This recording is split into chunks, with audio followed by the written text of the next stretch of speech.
नमस्कार, आप देख रहे हैं एम न्यूज 24/7 और मैं हूं आपके साथ निलोफर अंसारी। आइए नजर डालते हैं आज की ताजा खबरों पर। आज सबके साथ संविधान गौरव दिवस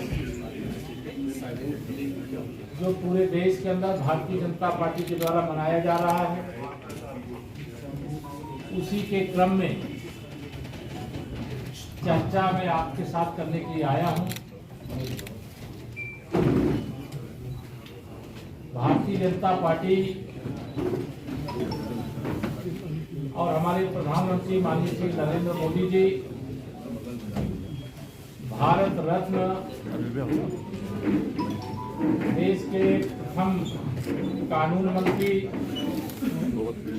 संविधान सभा के अध्यक्ष के रूप में जिन्होंने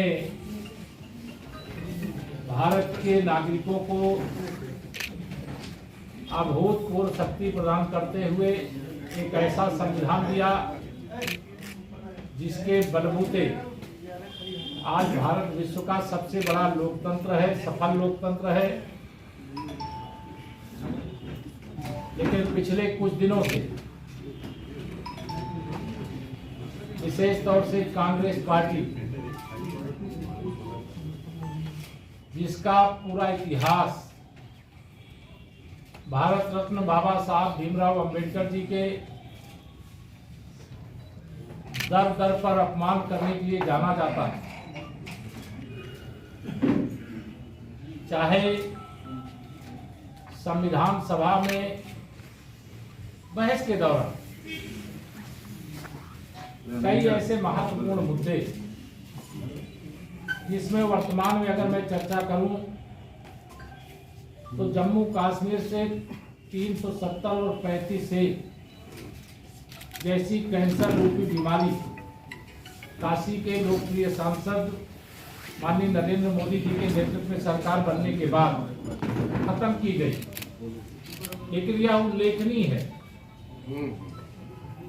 कि संविधान सभा में 370 के प्रावधान को करने के जो सबसे ज्यादा खिलाफ थे वह भारत रत्न बाबा साहब भीमराव अंबेडकर जी, लेकिन उनकी बातों को उस समय कांग्रेस के नेतृत्व ने अनसुनी की।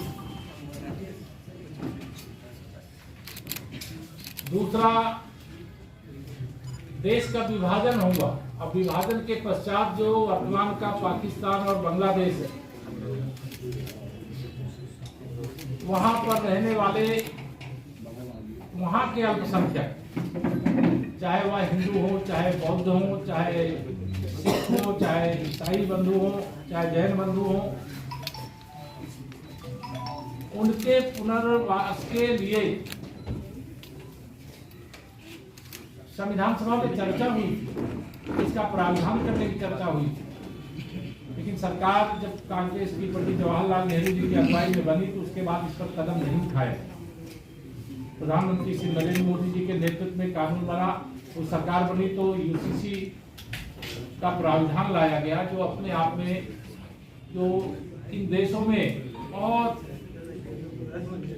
प्रकार से पीड़ित किए जा रहे थे वह भारत में आए और उनको नागरिकता प्रदान करके उनको सम्मान से जीवन जीने का अवसर प्रदान किया जाए। आज मुझे यह भी कहना है कि बाबा साहब का जो जन्म स्थान है,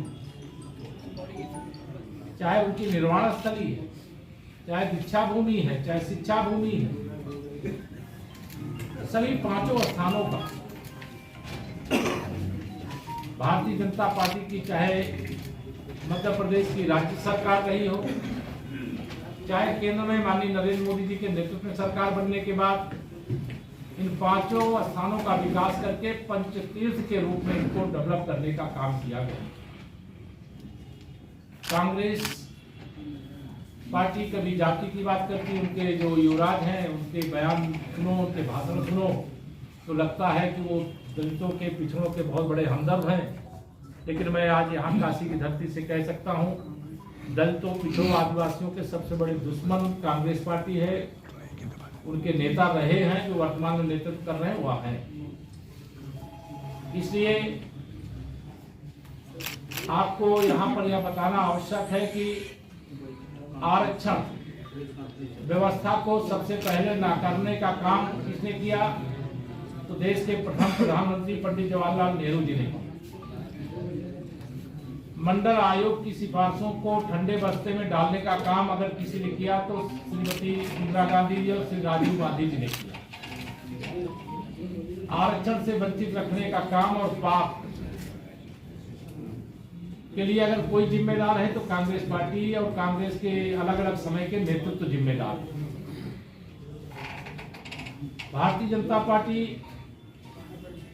के समर्थन से जब श्री बीपी सिंह जी की अगुवाई में केंद्र में सरकार बनी, बाबा साहब को पहले भारत रत्न नहीं दिया गया था। भारत रत्न तब दिया गया जब भाजपा के समर्थन से केंद्र में सरकार बनी, तब बाबा साहब को भारत रत्न प्राप्त हुआ। आज जिस संविधान की दुहाई देने का काम कांग्रेस के नेतागण करते, उन्होंने संविधान की हत्या समय समय पर की। इस देश के लोकतंत्र को नकारते हुए देश में आपातकाल की बेड़ियां किसने डालने का काम किया? तो वह कांग्रेस पार्टी। देश के अंदर 88 बार चुनी हुई राज्य सरकारों को बर्खास्त करने का काम किसने किया? तो वो कांग्रेस पार्टी ने किया। भारतीय जनता पार्टी की अगुवाई में जब देश पूज्य अटल बिहारी वाजपेयी जी के नेतृत्व में सरकार हमारी चल रही थी, तो परमाणु शक्ति संपन्न भारत बनाने का काम पूज्य अटल जी, भारत रत्न अटल बिहारी वाजपेयी जी के नेतृत्व वाली सरकार के समय